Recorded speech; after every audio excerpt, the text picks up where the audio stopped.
Mas agora sim diz o Senhor, não temas.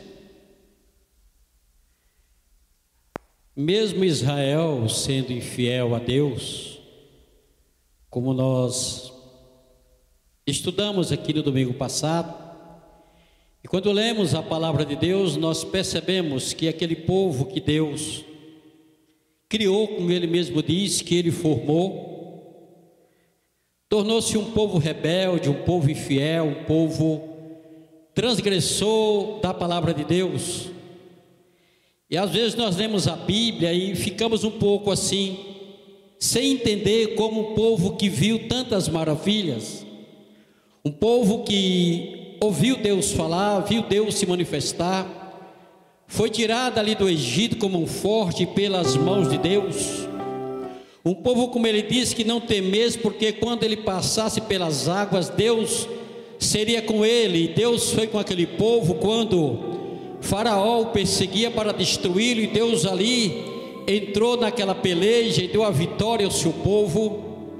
Quando o povo se encontrou diante do Jordão, diz a Bíblia que as águas se amontoaram para que aquele povo passasse, e o povo passou. Vemos a história de Sadraque, Mesaque e Abednego, homens que foram lançados na fornalha de fogo, mas diz a Bíblia que nem sequer os cabelos do seu corpo foram chamuscados, porque Deus estava com eles na água, nos rios, no fogo, por onde quer que eles andavam, ali estava o Senhor, mesmo sendo eles infiéis. Porque como diz o apóstolo Paulo, que ainda que sejamos infiéis, o Senhor permanece fiel, louvado seja Deus. E aqui, depois dele corrigir o seu povo, dizer ao seu povo, levar eles os seus erros e algumas consequências, por isso, mas agora, nesse momento, assim diz o Senhor: ó Jacó, não temas, porque eu te remi. Ó Israel, não temas, porque tu és meu. E quando nós vemos esse versículo 1 falando de Jacó, mas quem foi Jacó?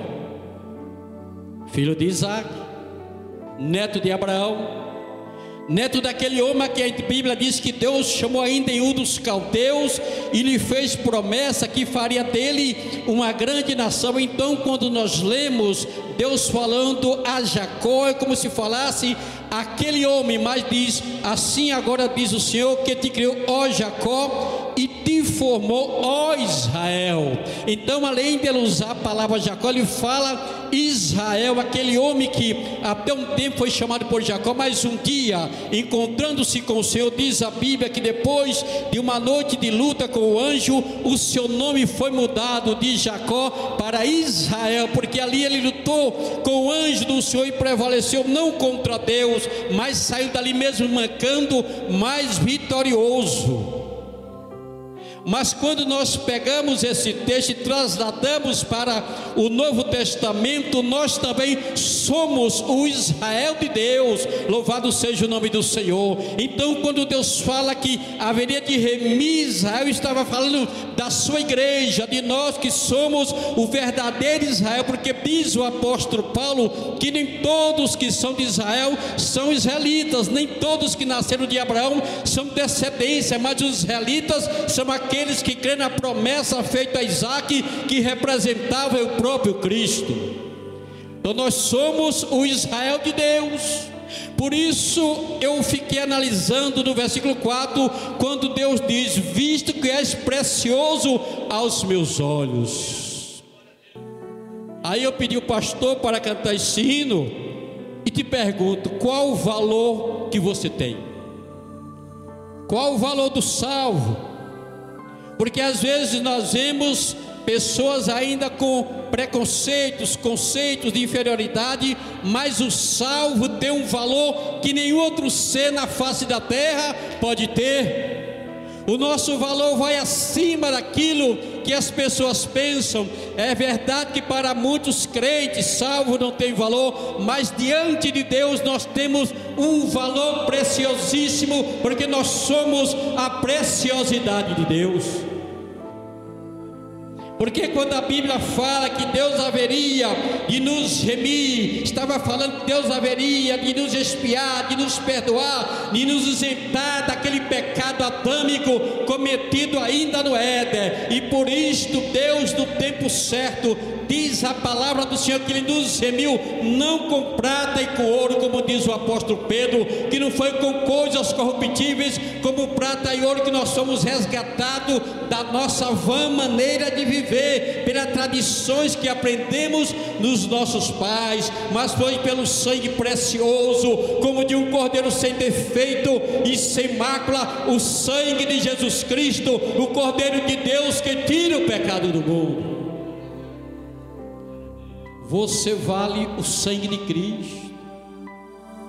E o que é o sangue? Ou o que é um corpo sem sangue? Está morto. O sangue é a vida do corpo. Se todo o seu sangue for extraído, você morre.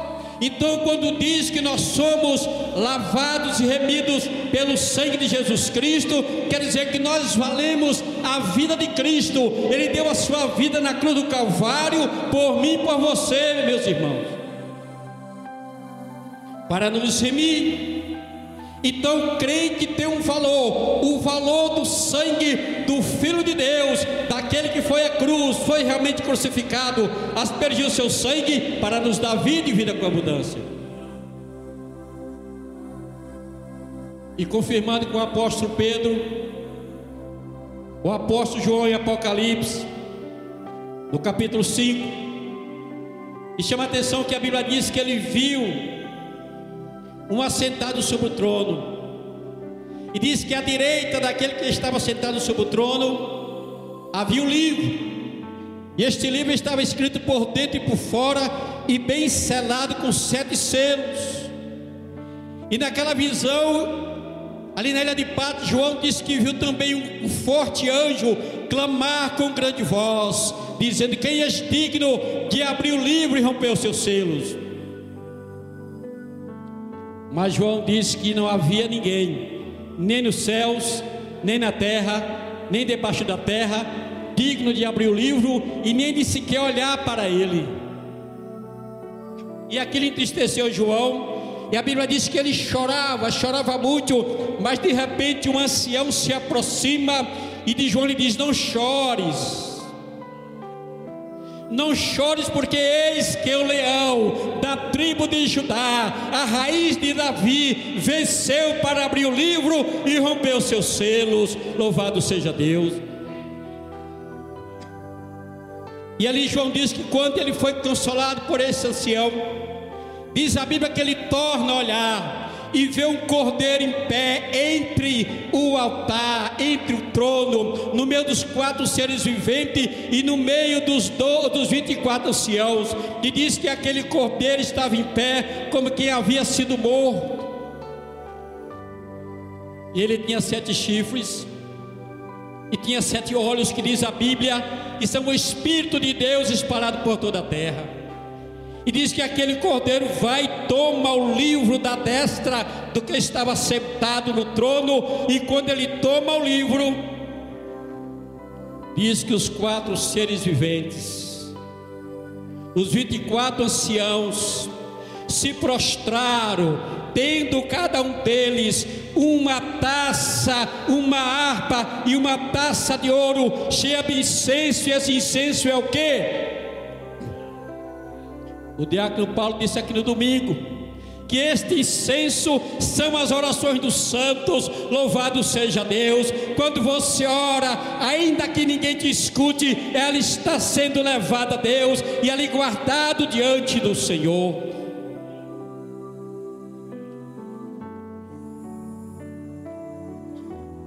E quando o cordeiro pega aquele livro, os anciãos se prostram e diz que eles cantam um cântico novo. Era algo novo, não era algo antigo.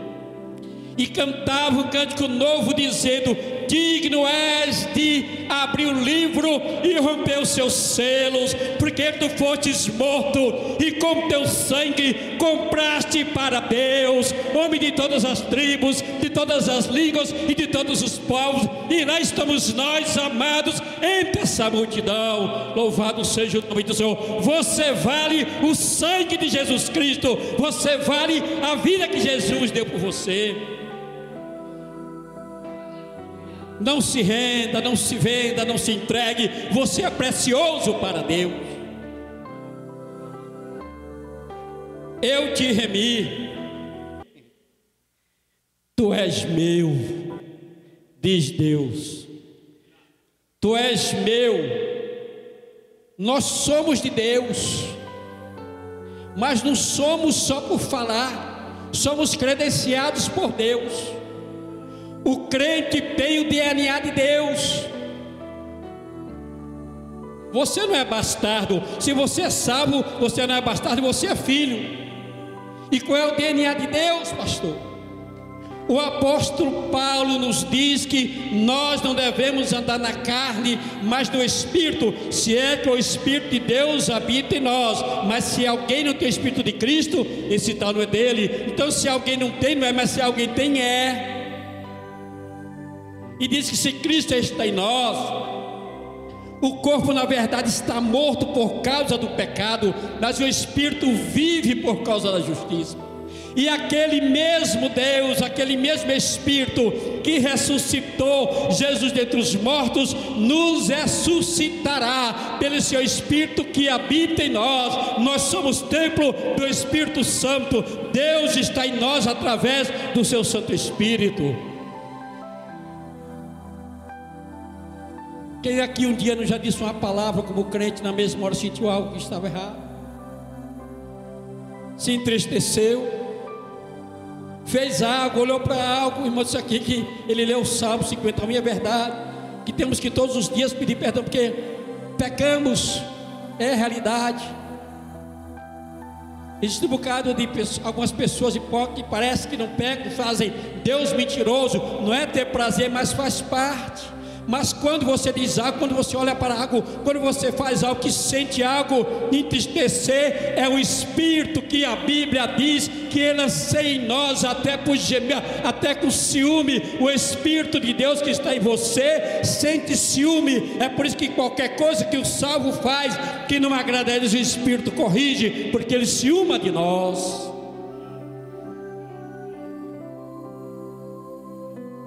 Quem só diz, ninguém gosta de mim, ninguém liga para mim, ninguém nem ciúma de mim. Tem pessoas que brigam porque alguém ciúma muito. Já tem uns que é porque não ciúma, né?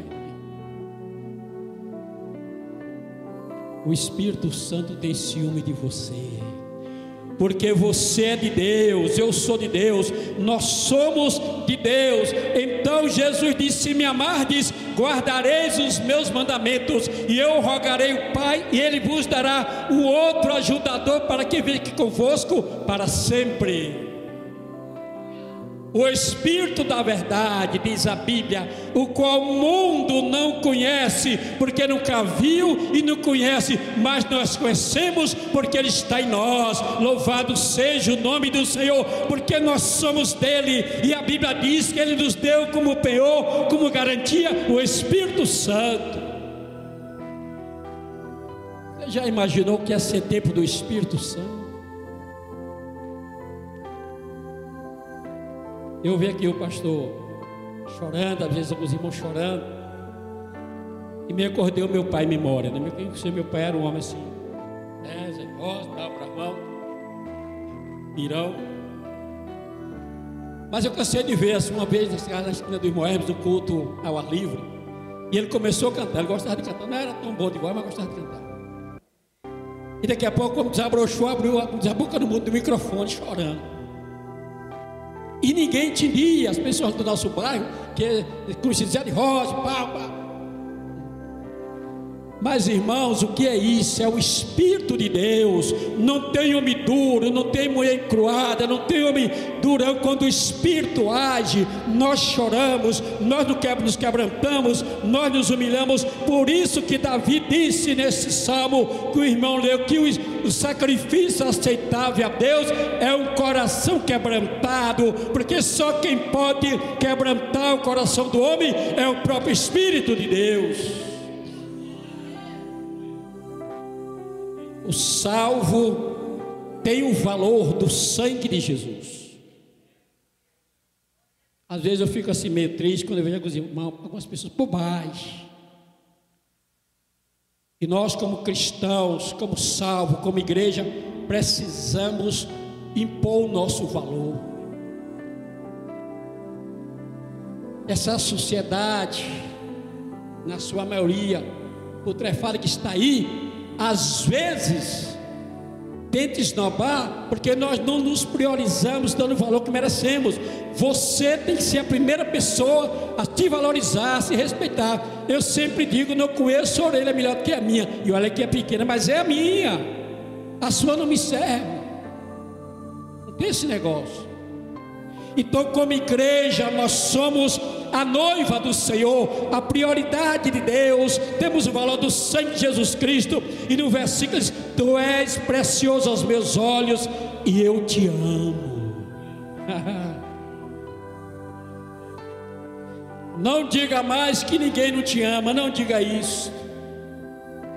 Ah, minha mulher não me ama, meu marido não me ama, meus filhos não me amam, meu pastor não me ama, minhas ovelhas, não. Deus te ama, Deus me ama, Deus nos ama. Diz que Ele amou o mundo de tal maneira, e eu pego carona no versículo menos aqui, e não é o mundo todo não, viu? Em termos de salvação, porque nem todos realmente serão salvos. Então esse amor será manifestado nos que creem, que deu ao seu Filho unigênito, para que todo aquele que nele crê não pereça, mas tenha a vida eterna. Tu és digno de honra, diz o Senhor, e eu te amo.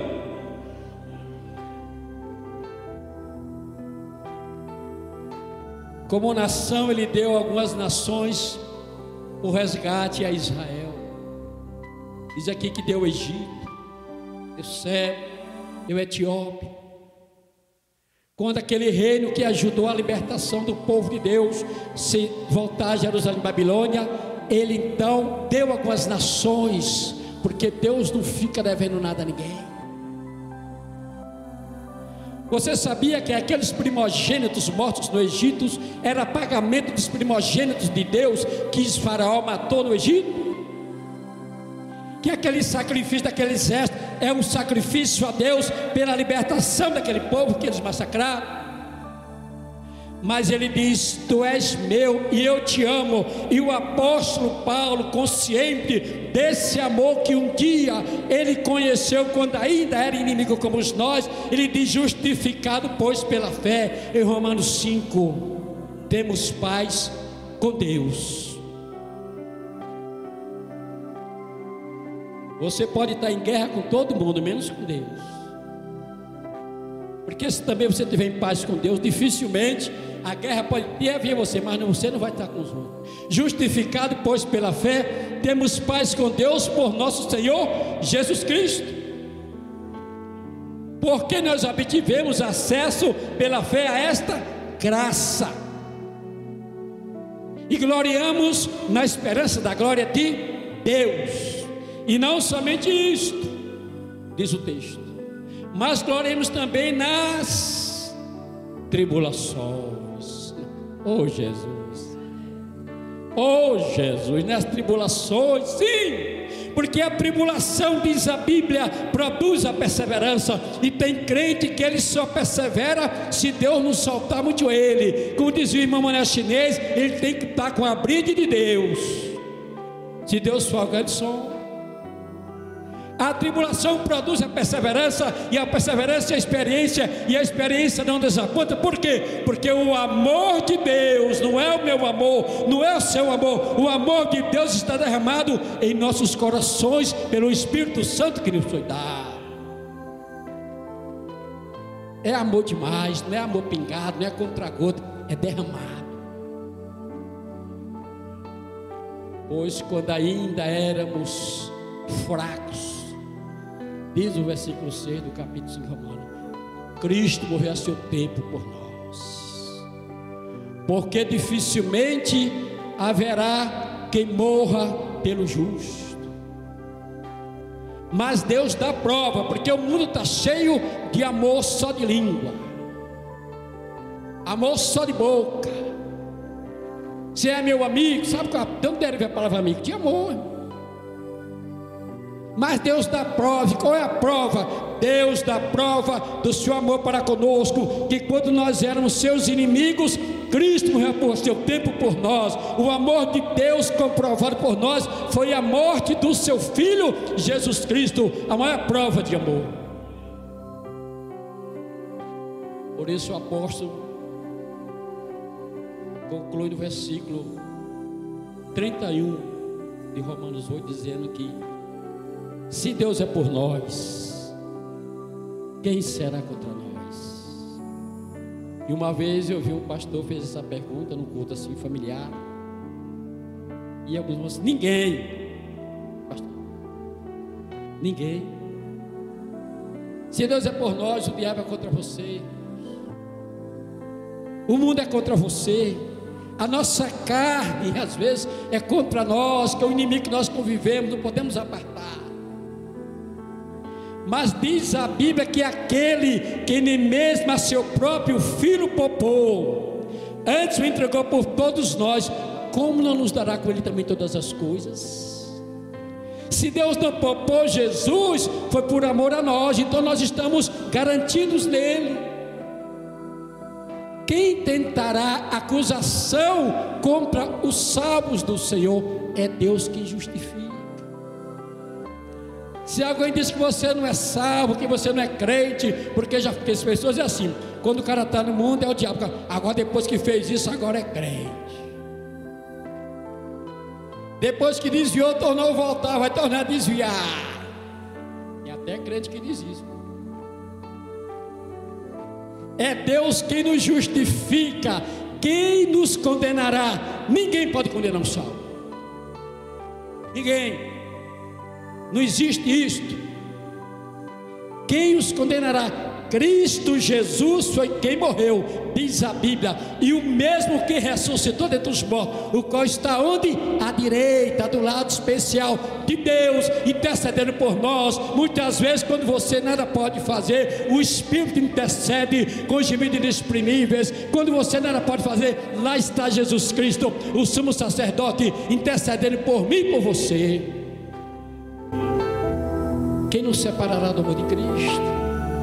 A tribulação, a angústia, a perseguição, a fome, a nudez, o perigo ou a espada. Diz que somos considerados como ovelhas para o matador. Mas em todas essas coisas, na perseguição, na angústia, na tribulação, na fome, na nudez, na espada, nós somos mais do que vencedores. Não é vencedor, é mais. E vai muito além de ser vencedor. Mais do que vencedores, não por nós mesmos, mas por aquele que nos amou, porque ele diz: tu és digno de honra, eu te amei. Aí Paulo conclui dizendo: por isso nem a morte, nem a vida, nem a profundidade, nem a altura, nem coisas presentes, nem futuras, nem potestade, nem príncipe, nem anjo, nem qualquer outra criatura poderá nos separar do amor de Deus que está em Cristo Jesus. Você sabia que às vezes o homem, o salvo, se afasta de Deus, mas Deus não se afasta dele? E não é só quando está lá no mundo, não. Às vezes na semana você passa a semana, não teve um tempinho para Deus, afastou-se, mas Deus está lá, te guardando, te protegendo, te suprindo, te mantendo. Sabe por quê? Porque nós somos a preciosidade de Deus. Nós falemos, você vale, não é ouro, não é prata, porque isso passa. Você vale o sangue de Cristo, a vida de Cristo.